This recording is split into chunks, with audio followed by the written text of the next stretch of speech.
South Harris Avenue, for one family, became hell. It was hot. It was burning. It's pretty devastating.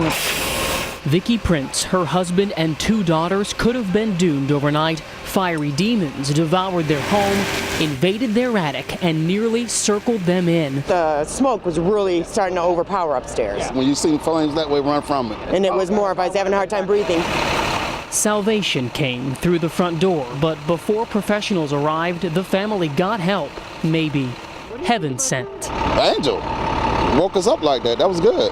An angel. Had to been to wake us up. And I heard it sizzling, almost like firecrackers. Colleen Radel lives next door. My boyfriend started banging on their door, and I called the police from my cell phone. Just And in time. then that was it. Almost seconds after the family found safety. Something exploded in the back. I don't know. I just got in my car, moved down the street. We had propane tank for our grill and stuff like that. That blew. It went poof.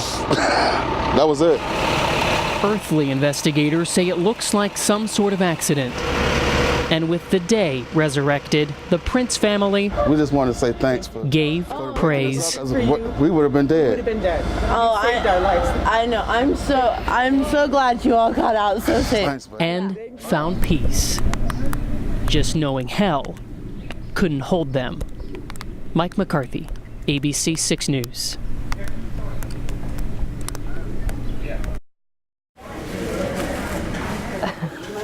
The get-togethers come like clockwork. We're women. It's social. It's always social. Cheryl Rigsby and Bree Sifford I get bored with the coloring change. join a group of ladies to make the most of their time. It's extremely labor intensive.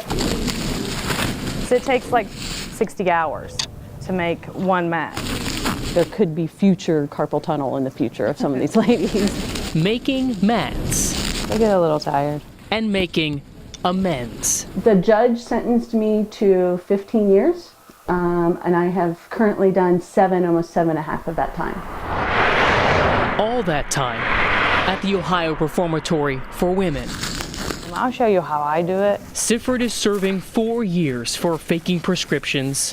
This is 2 years today, as a matter of fact. Everybody has a place that they can help with this process. Rigsby's time is for forgery and theft. We're still people that are doing good for other people. Hopefully, it'll go to a good homeless person. The free mats are also free of cloth. I was very amazed to know that you can turn a blanket from a trash bag. So it's actually called plarn, which is plastic yarn.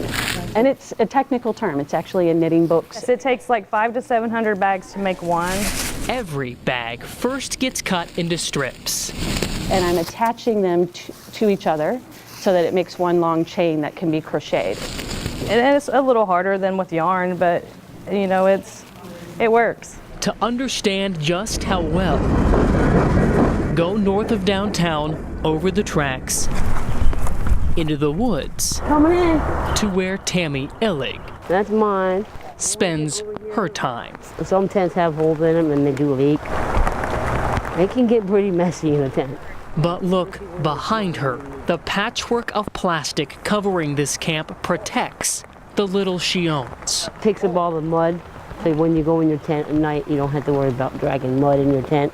You see all the water's coming up out of them, and that's a beautiful thing because we didn't have these mats, this place would be a swamp. Like I said, they work wonders. Edward Delco's mats, Layer, buried in his bedding, mat, mean warmth layer, and comfort, and more mats to go all the way across. even for the toughest of times. If I ever get the chance to meet the person or people that make these, I will give them a hug and a handshake and tell them a big thank you to go along with it. They're pretty awesome. The mat makers work in the prison's reintegration unit, meant to weave them back into society. You think people incarcerated, you think homeless, they're the shunned ones. Cheryl Rigsby can now admit she hurt a community. The mat represents giving. It's finally taking time to look beyond yourself.